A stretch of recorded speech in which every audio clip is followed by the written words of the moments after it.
Terrible stuff about drinking. And drinking other people's health, you screw up your own. Strange thing about working on television, if somebody's seen the show and they haven't enjoyed it, they'll never really walk up to you and say, I haven't enjoyed the show. They'll walk up and say, I saw your show the other day. Smashing. Really was great.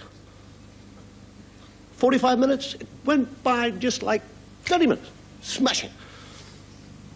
The only thing I thought one of those gags at the beginning was a bit near the knuckle. And some of those sketches you do, I mean, you really can see the end of them, can't you? I mean, and even though I'm not religious, those religious gags you do in the sketches, I mean, you really do hit out a bit hard. I think it's, you know. And as for that end sketch, I mean, I said, you didn't really enjoy the show? He said, no, I didn't even watch it. And actually, you get a tiny bit wary of people coming up to you talking about the television show. A fellow came up to me the other day and he said, oh, you're the Irish comedian with half a finger. And I said, no, I'm the Irish comedian with 9.5 fingers. And expressions like, saw your show on the telephone. There's a lovely one, people, actually, I don't know why, but they woke up and say, you know, you're my greatest fan. And would you mind giving me my autograph? Yeah, what's your name? I had a lovely one, actually. Somebody walked up to me in the station one day and he said, you used to be a comedian. And as you know, we have various actors in our show. And somebody, I don't know what the hell he meant by it, but he said to me the other day, he said, those actors in your show. And I said, yes, what about them? He said, are they real people? I actually mentioned, despite the BBC scissors, I got it through. I mentioned on the first show the word contraceptive. Done it again. And I had a letter from a young lady in Ireland who asked me, what is a contraceptive? All I can say, madam, if you're looking in, a contraceptive is something that the English use at every conceivable moment.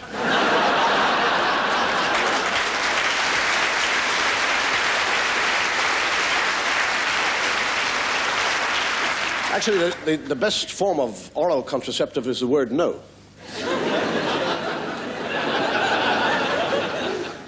And I'm also asked why I never laugh at my own gags.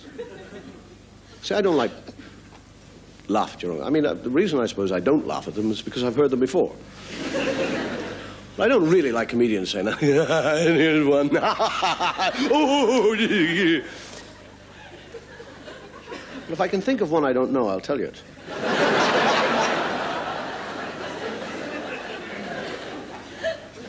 It was a drunk. He's a drunk in a train. And he's sitting there and he's got his ticket in his mouth. And the ticket collector comes in and he says, tickets, please. And everybody else goes and hands them up. And he goes over to the drunk and says, ticket, please. And the drunk goes.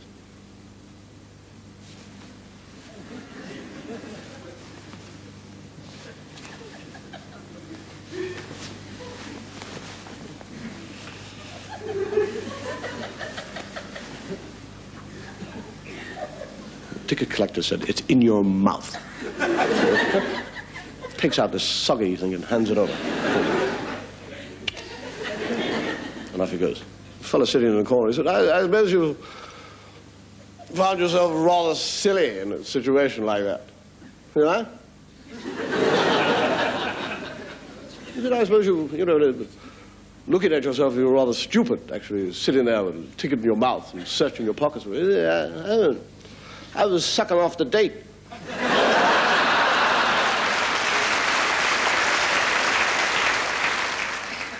A little bit of poetry. It all began with God's love for man, when Adam and Eve were lovers, and Cain and Abel learned and lost the love for brother for brother. There is maidenly love for the boy that she loves. As they learn to love together, there is sisterly love, there is fatherly love, there's a family's love for each other. But the greatest love, the love of loves, more tender than that of a mother, is the gentle, noble, compassionate love of one drunken sod for another.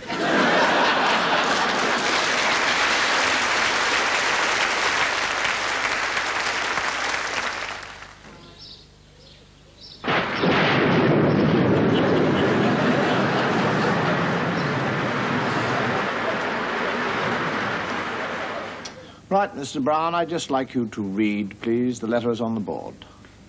G, N, V, U, B, P, Y, L, H, E. Very good. Now we'll try the other eye. T, O, M, W, R. Very good. I can't see anything wrong with you at all. And I will now demonstrate the power of a karate punch. Be careful to position yourself, taking a deep breath, exhaling on the drive, therefore giving more power.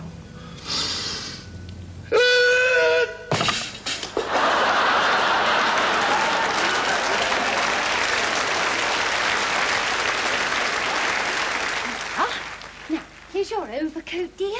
It's very cold out, so make sure it's buttoned up. Yes, Mother. Right? No, don't take that off, dear. There's a good boy. We don't want you to get a stiff neck, do we? No, Mother. Now, you're quite sure you're going to be all right, dear? You wouldn't want me to come with you? Mother, I am only going across the road to post a letter. Oh, I know that, dear, but it's a very busy road. Mother, will you realize once and for all that I am a fully grown man? All my life you've treated me like a baby. I am not a baby, I'm an adult. And now I am going out of this door, crossing the road, posting this letter, by myself, alone. So there.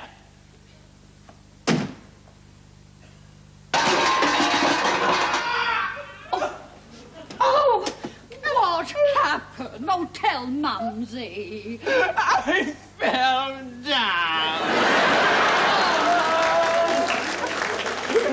Well, I think it was very nice. That was lovely. Lovely news. Thank you. Oh, thank you.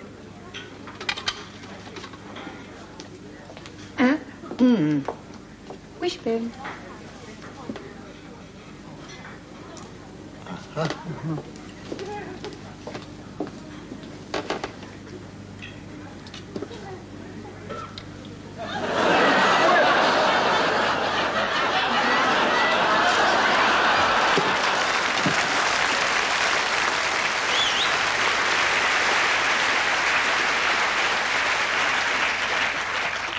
I've been living in England for over 20 years.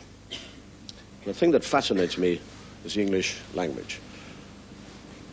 Because in Ireland we speak Ierse or Gaelic, and people ask me, do I speak it? I speak it, but I don't understand it.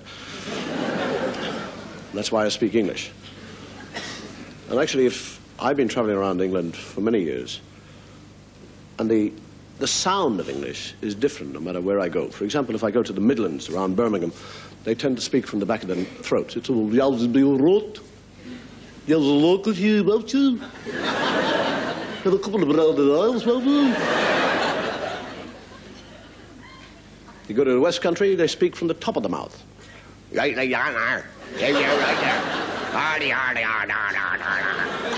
Sounds like they're all constipated. You go to Liverpool and places like that, it's all in the nose. It's all like that. Hello, you all right, You'll be all right there. We'll have a couple of jars, won't we? They don't have to speak like that. All they got to do is go, hello, how are you?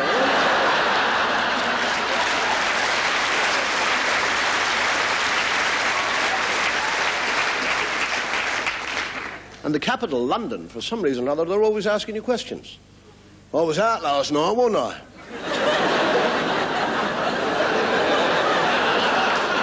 I was out with my bird last night, wasn't I? We had a couple of beers, didn't we? I don't bloody know. How the hell do I know? Well, have you listened to the supposed upper classes? Yeah, I know. I live in your house and I can come here in Charlie. We have a lorry car. Then you grey. Sounds like his tongue's got a hernia. English is a stunning language. You think about it, You don't go for a drive in your car, you go for a run in your car. Go for a spin on your bike, and you go for a trip on a ship. We had a lot of trippers on our ship that were falling over all the bloody time. You go to a football match, you do not stand. You do not stand in the stand. You sit down in the stand. You're not allowed to stand in a stand. If you want to stand, you leave the sitting down part of the stand and go to the standing part of the stand. And here's a contradiction. If freight sent by ship is cargo, freight sent by a car is shipment.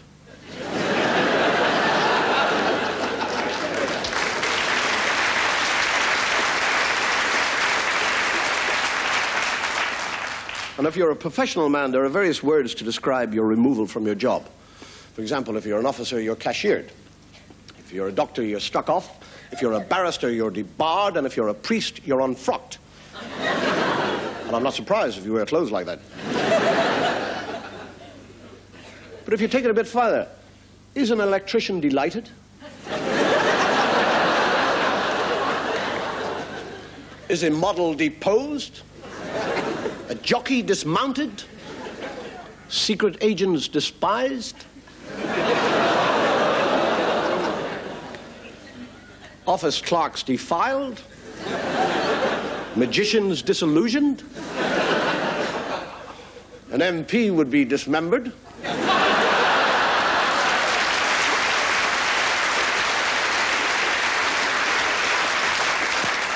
A poof would be decamped?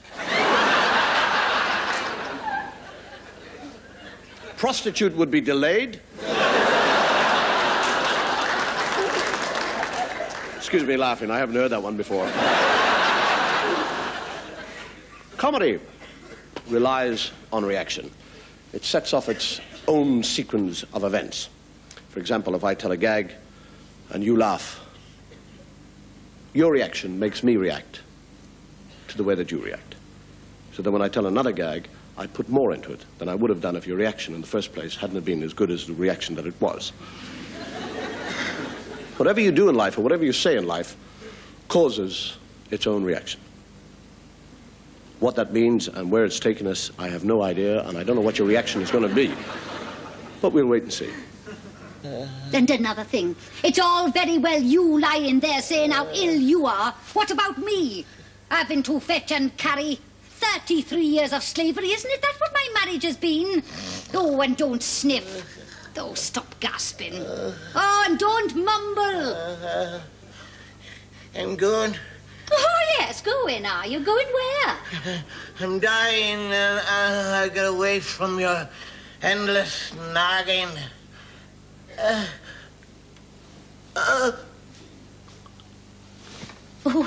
Oh, no, you don't. You don't get away that easy. Oh, I've been ready for this. Oh, you little so-and-so sneaking off like that. Oh, 10 seconds, that's all it'll take, and then we'll be meeting up again. Oh! I'm feeling much better now. Sneaky, conniving little... Say goodbye.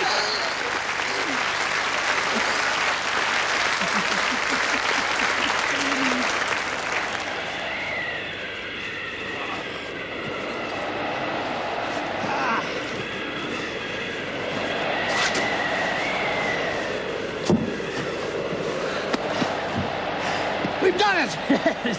Mount Everest!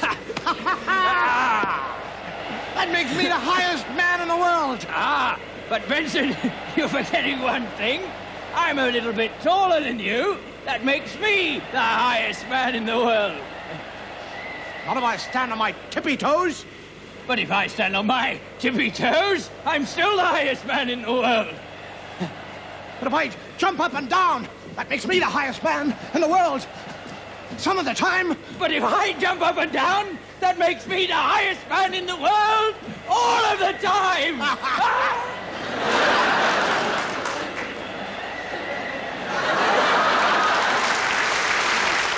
understand the plan? You go up the road a bit, give a bit of a thumb, show a lot of leg. Yeah, and make sure it's a man driver. Right, when he stops, we leap out from behind the bushes, clobber him and nick the motor. Right. Right? Got it? Right. Right. Right.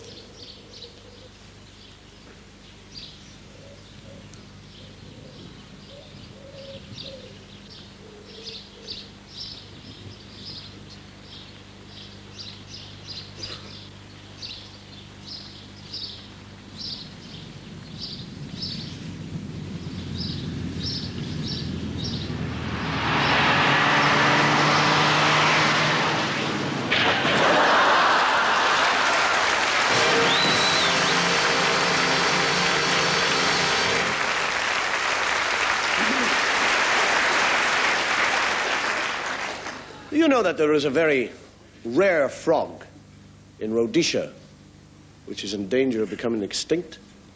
It is known as the wide-mouthed frog. And they all got together, these frogs, because they're frightened that they will be totally wiped out. And they're not prepared to just sit back and let it happen. They want to do something about it. So they all go, what are you going to do about it? What are you going to do about it? I don't know. What are you going to do about it? So they elect a spokesman called Bartholomew. But you can't say Bartholomew like that. Because right. And he goes off to see Mr. Ian Smith. He said, Mr. Ian Smith, I am the representative of the wide-mouthed frog. And we are in great danger of being wiped out. And we are very necessary to the ecology of the world because we eat flies and spiders and insects. We are very necessary. And Mr. Smith says, go away, frog. I have enough problems of my own with all these kefirs. Don't come with me. All these black men are trying to screw up my democracy.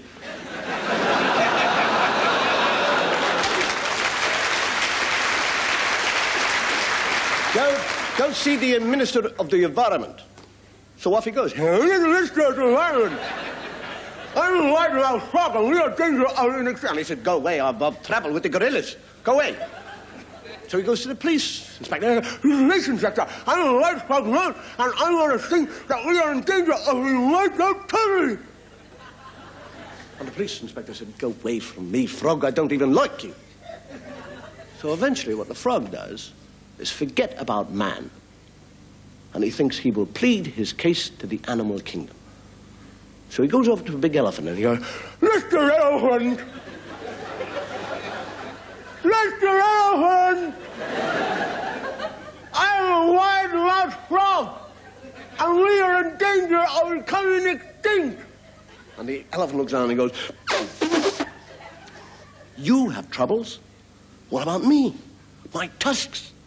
Fellas are chasing me all over the veldt, trying to get my tusks. I can't worry about you. I'm sorry about you, but I've got enough to worry about. So the wide-mouthed frog goes off and sees the fan-tailed phantom.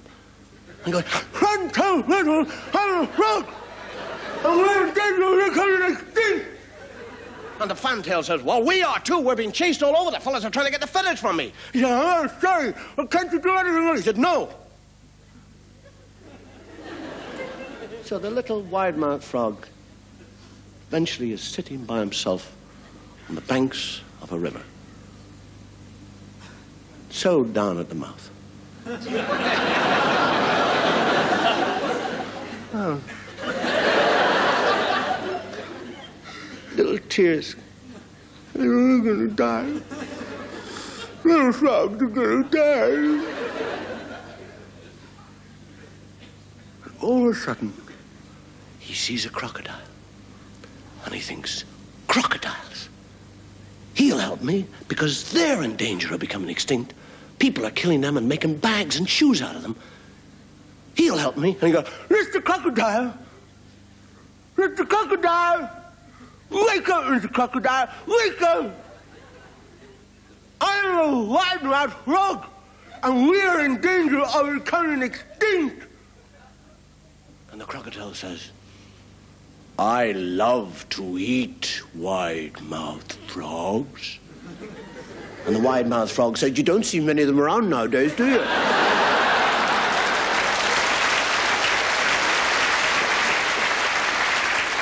A legend is something that starts as a truth, and then because of gradual telling and retelling and retelling, changes completely. It's rather like getting a snowball and rolling it down a hill. The more it goes, the more it gathers, changes its whole shape and style. And we're no different. We've got here some rather famous legends which we have added our little bit to.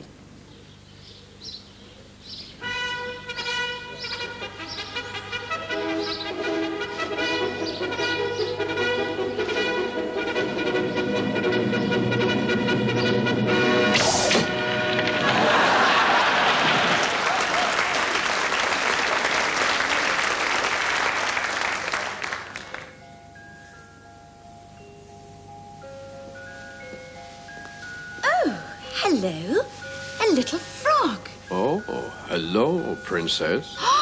You speak. Yes, of course. Hey, kiss me.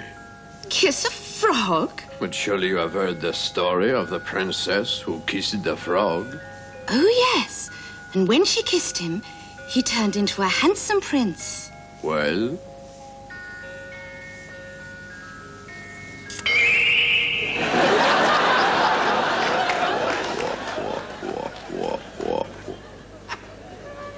Romeo, Romeo, wherefore art thou, Romeo?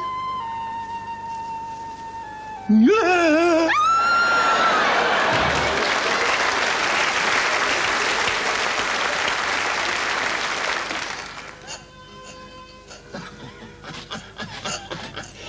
After 15 years of scratching this wall, I, Monte Cristo, have but a few moments for freedom.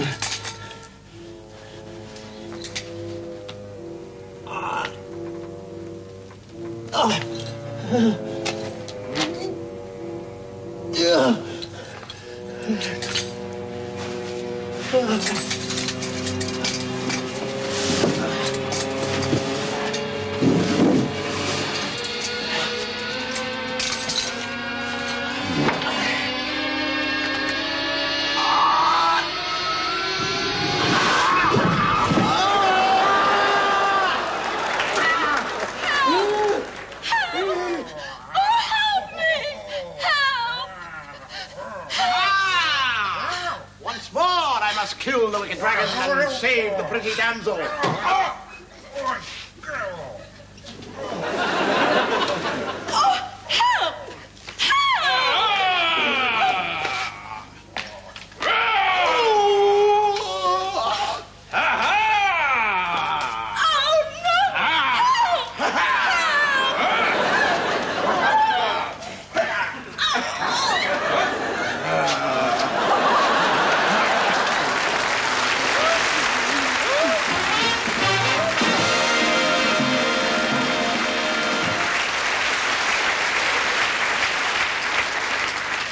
Not exactly the way children like to hear it. Actually, of all the people in the world, I think the most logical people in the world are children. They do away with all the waffle. They're not bothered about things like diplomacy. They get to a point. I was listening to a father talking to his daughter about road drill. And he said, now explain to me what happens when you come to a road. And she said, well, I stop, I look right, I look left, I look right again, and I listen. And if there's nothing coming, I walk across the road. And he said, that's very good. What happens if something's coming? She said, I got run over.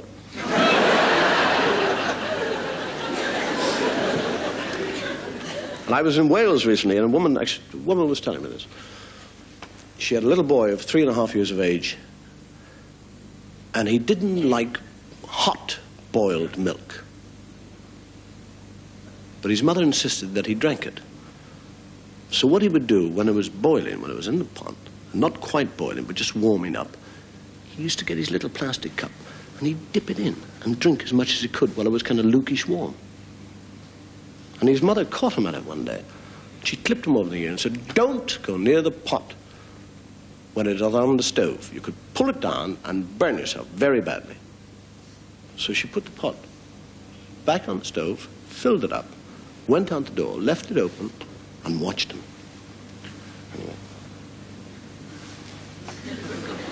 And he got his little plastic cup, and he went over to the pot, and he's going... And he sees that he's drank too much, and then he says, "Please God, if Mummy finds out I've been drinking the milk, she'll beat me. Please fill it up again." And at that moment, it started to boil. And over it came over the edge. And he goes, "No, that's too much, God."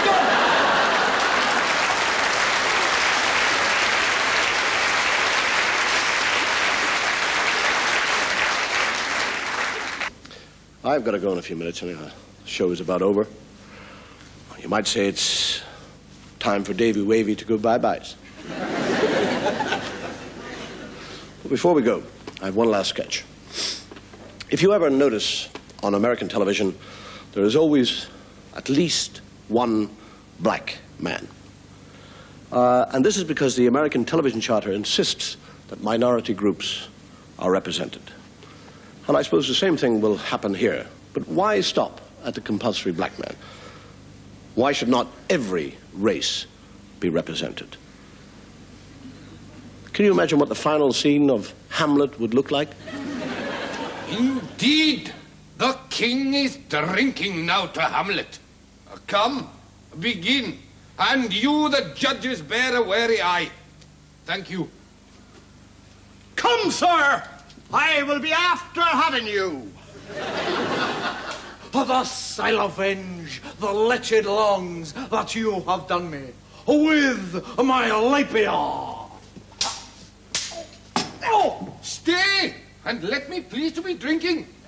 Hamlet, this pearl is extremely thine. Here's to thy health. Please be giving him the cup. Indeed, but sure I'll be after finishing this bout first. Put it by, and later I will drink it all. And all. The Queen carouses the fortune, Hamlet, my boy. Please not to be drinking now. But I will, my lord. What for should I not be drinking already? Oh, have I a husband? So now I cannot be drinking from my own son's cup. Shalom, my boy. Why so wan and pale? My God, it is the poison drink.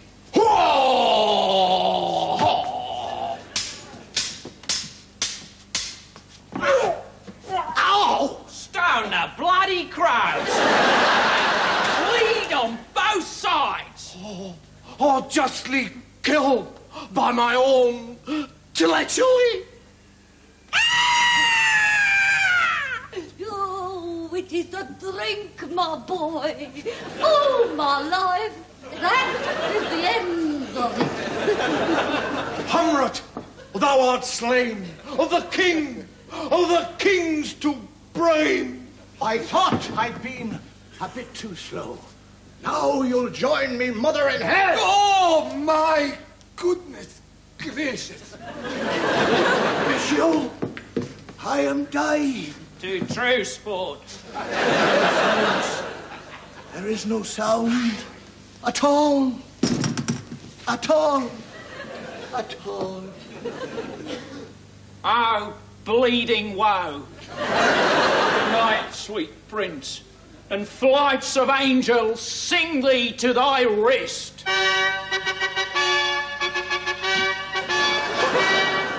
Hello there. I is the English ambassador.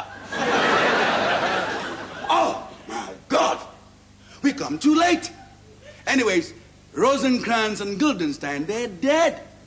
And this here is Fortinbras of Norway.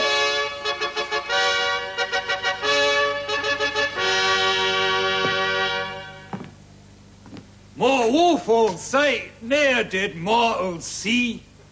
Ah, tragedy. Ah, death. Ah, to hell with it. Let's go and have a drink, Jimmy.